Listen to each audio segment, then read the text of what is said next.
આજથી 50 વર્ષ પહેલા દેશના લોકતંત્રના ઇતિહાસની એક કલંકિત ઘટના તત્કાલીન સરકાર અને વડાપ્રધાનશ્રીની સત્તા લાલસા તથા સરમુખત્યાર માનસિકતાના પરિણામે બની.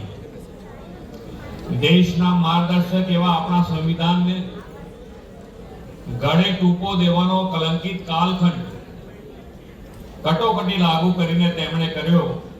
આજે સંવિધાન હત્યા દિવસને 50 વર્ષ પૂર્ણ થયા છે.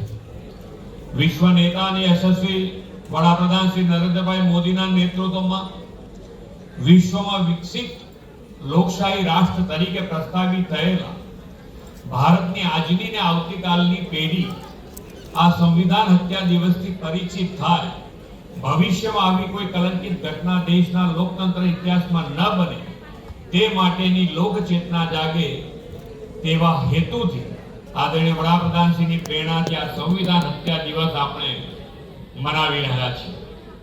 વડાપ્રધાન શ્રી નરેન્દ્રભાઈ મોદીના નેતૃત્વમાં દેશ માટે આ વર્ષ ખૂબ મહત્વનું પણ છે.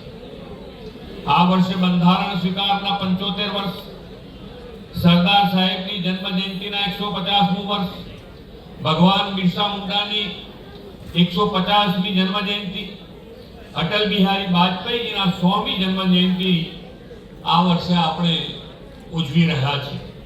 સાથે સ્વતંત્ર ભારતના ઇતિહાસમાં દેશમાં કટોકટો લાગુ કરવાના કલંકિત અધ્યાયને પણ આજે 50 વર્ષ થઈ રહ્યા છે.